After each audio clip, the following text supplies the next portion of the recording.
Hi, folks. Hope you guys are doing well.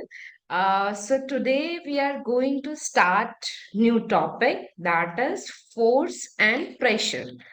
So we are going to start this topic from class 8th science, and I hope this is the one of the important topic for our upcoming exams, maybe third unit test or then after finals.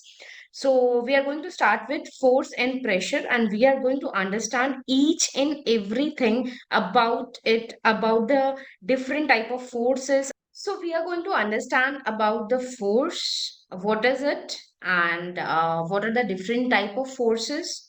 We are going to understand about the pressure, what is the relation between the force and pressure. So stay tuned, and if you have any doubts with this topic you can comment on the video. So let's start this chapter, new topic. Please like and subscribe, and for the more videos you can follow the page. So first thing is force. So, if I talk about the force, what is a force? Represented by a push or a pull. Okay. So, if I talk about a force, अभी हम इसको ऐसे समझेंगे कि कोई भी action जो कि हम करते हैं, सपोज करिए if you are playing a football, so what is required? So what you have to do is you have to hit the ball. So if you want to hit that ball, what is needed? क्या चाहिए वहां पे, क्या जरूरी है? That is force. If you are lifting something, तो उसको lift करने के लिए what you need, क्या होना चाहिए, क्या लगाओगे आप वहां पे? That is force. अच्छा, if you are pushing something, ठीक है, suppose you are pushing a table. Okay, so suppose you are opening your almirah, you are picking something. For all this action, what is required? That is force. Normal हम समझेंगे हमारे घर में हम कुछ भी काम कर रहे हैं, कुछ भी उठाना, कुछ भी आप कुछ भी इधर से उधर शिफ्टिंग करना, कुछ भी, और ये जो जितने भी आपके ये सारे प्रोसेस हैं, इन सब चीज के लिए हमें फोर्स चाहिए, बिना फोर्स के हम कर ही नहीं पाएंगे। तो ये जो मैंने आपको सारी की सारी कुछ एक्टिविटीज बताई जो हम करते हैं, इन सबसे क्या डिफाइन होता है? इन सबसे ये डिफाइन होता है कि you are doing a task. ठीक है, अगर आप कोई टास्क कर रहे हो तो उसमें क्या चीज लगेगा? That is force. ओके, और बेसिकली जब आप ये टास्क करते हो तो एक तरीके का स्टेट ऑफ मोशन जो होता है वो चेंज होता है। स्टेट ऑफ मोशन चेंज होने का मतलब ये है, सपोज करो कि ये आपकी एक फुटबॉल है, ठीक है। अब ये फुटबॉल है, इसको आपने यहाँ पे हिट कर दिया, हिट कर दिया। अब ये पहले क्या था? पहले ये स्टेशनरी था। अब आपने जब इसको हिट कर दिया तो अब ये स्टेशनरी नहीं है, तो कहीं ना कहीं इसका स्टेट ऑफ मोशन चेंज हो चुका है। तो जब भी आप फोर्स अप्लाई करते हैं, उस फोर्स से उस ऑब्जेक्ट का, ऑब्जेक्ट इज फुटबॉल, उस ऑब्जेक्ट का क्या चेंज हो जाता है? स्टेट चेंज हो जाता है, स्टेट ऑफ मोशन चेंज हो जाता है। पहले ये स्टेशनरी में था, फिर ये मूविंग में चला गया। मे बी आपने किक किया तो ये किक करके मे बी कुछ इंक्लाइन हुआ या डिक्लाइन हुआ, इंक्लाइन होके डिक्लाइन हुआ या कुछ भी हुआ, तो इसका स्टेट ऑफ मोशन चेंज हो रहा है। ठीक है, तो this is the action that we have done. और टास्क भी हमने इसमें किया। टास्क क्या था? हम फुटबॉल खेल रहे थे, हमने किक मारी वहां पे। ठीक है, तो बेसिकली जब हम कोई टास्क परफॉर्म करते हैं तो उसमें फोर्स अप्लाई होता है। Simple simple logic. So, what is force? A push or a pull of an object is called force. बहुत सिंपल है, कोई भी टेक्निकल टर्म नहीं है, कुछ ऐसा कुछ हार्ड एंड फास्ट नहीं है कि आपको ना समझ में आए। चलो एक चीज हम समझ लेते हैं यहाँ पे, पुश एंड पुल। अब ये बहुत बड़ा टॉपिक है ये समझना। हम लोग जब कहीं जाते हैं, मॉल में गए या फिर ऑफिसेज में भी हम नोटिस करते हैं कि वहां पे जो हमारा डोर है वहां पे लिखा हुआ है पुश। ठीक है, एक साइड पुश लिखा होगा, एक साइड पुल लिखा होगा, बट फिर भी आज भी लोग इतना कंफ्यूज हैं, पुश की जगह पुल करते हैं, पुल की जगह पुश करते हैं। सिंपल आपको याद रखना है कि पुश मतलब जब किसी चीज को धक्का मारा जाए, मतलब आपकी अपोजिट डायरेक्शन में आपने उसको धक्का मारा, दैट इज पुश। पुल मतलब जब आप उस चीज को अपनी साइड खींच रहे हैं, ठीक है, तो दैट इज पुल। अब यार ये बेसिक सा लॉजिक है, ये समझना बहुत इंपॉर्टेंट है, वरना बहुत जगह आपको ऐसे लगेगा कि यार पुश और पुल भी नहीं पता है मुझे, ये भी मैंने गलत किया है, एम्बेरेसिंग फील होगा। Don't do that please. ठीक है, मजाक था। अपार्ट फ्रॉम इट पता होना चाहिए पुश एंड पुल क्या होता है, ठीक है। अच्छा, अब forces are due to interaction. देखिए, जो मैंने यहाँ पे पिक किए हैं, आपके जो चैप्टर है फोर्स एंड प्रेशर, उससे जो भी मैंने टॉपिक यहाँ पे पिक किए हैं, वो सारे टॉपिक्स आपके एग्जाम पॉइंट ऑफ व्यू से बहुत इंपॉर्टेंट है। और मैंने पिक ही वो पॉइंट्स किए हैं, वो लाइंस किए हैं जो बहुत ज्यादा इंपॉर्टेंट है, जो फ्रिक्वेंटली पूछा जाता है, जो लॉजिकल है, जो सारी चीजें लॉजिकल है। We will cover up all the things. तो force are due to interaction, it means क्या? जब फोर्स कैसे होता है, फोर्स कैसे जनरेट होता है? जब किसी दो चीजों का इंटरेक्शन होता है। मैंने एक एग्जांपल दिया था आपको, फुटबॉल था, फुटबॉल को आपने किक किया, तो इसमें इंटरेक्शन किसका हुआ? आपने किक किया, आपका और इस फुटबॉल का इंटरेक्शन हुआ। अच्छा, एक और एग्जांपल लेते हैं। ये एक एलमीरा है, ये तो चलो ये आपने किक किया, ठीक है। अब यहाँ पे ये एक एलमीरा है, इस एलमीरा को आप यहाँ पे खड़े हैं, आपने क्या किया? आप यू वांट सुबह सुबह स्कूल जाना है, यू वांट यहाँ से क्लोथ्स निकालना है आपको, ठीक है। आप गए, आपने इसको क्या किया? ओपन किया। अब ओपन करेंगे आप, तो ये क्या हुआ? आपके और इस अलमीरा के बीच में क्या हुआ? एक इंटरेक्शन हुआ, ठीक है। अब इस इंटरेक्शन की वजह से ही फोर्स जो है वो एक्शन में आता है, ठीक है। So that is very important term. Force किसकी वजह से होता है? जब किसी भी दो चीज में इंटरेक्शन होता है, ठीक है। ओके, ठीक है। Now we have to explore some forces. कैसे एक्सप्लोर करेंगे?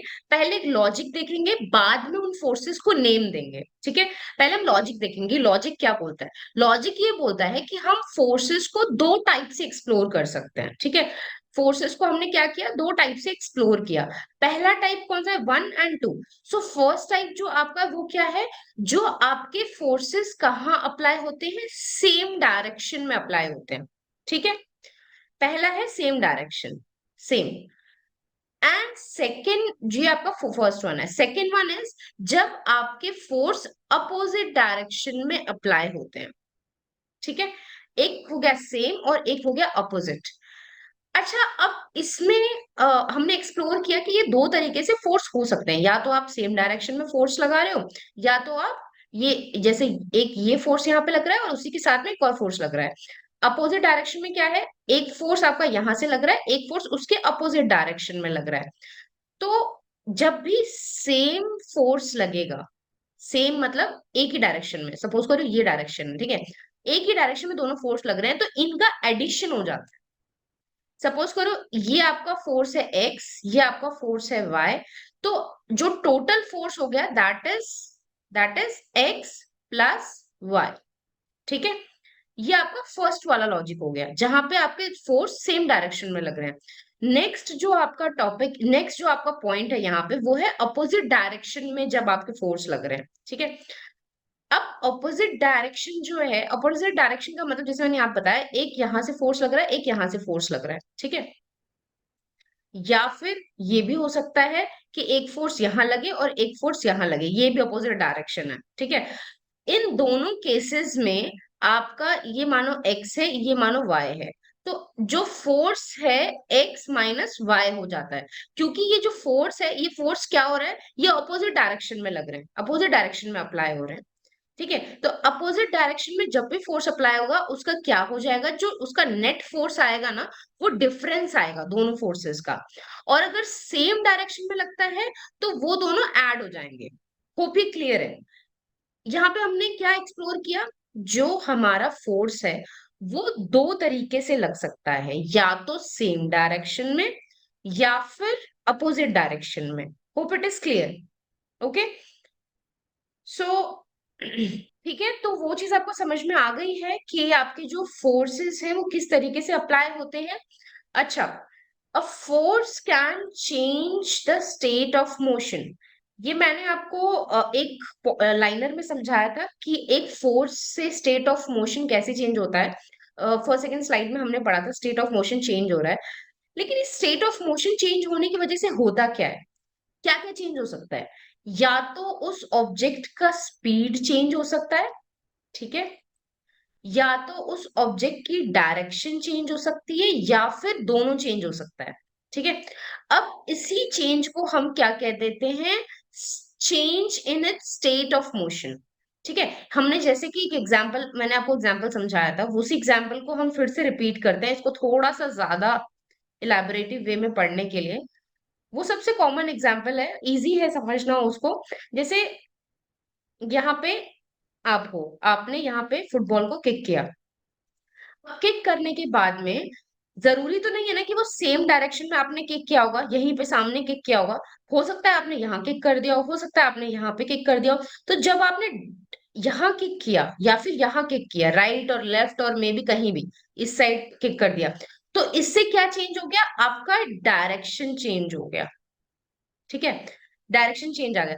अच्छा, अब उसके बाद में डायरेक्शन के बाद में जब सपोज करो कि आपने इसको किक किया, तो आपने पहली बार किक किया, ठीक है। पहली बार किक किया कुछ स्पीड से, स्पीड थी आपके किक करने की एक्स, ठीक है।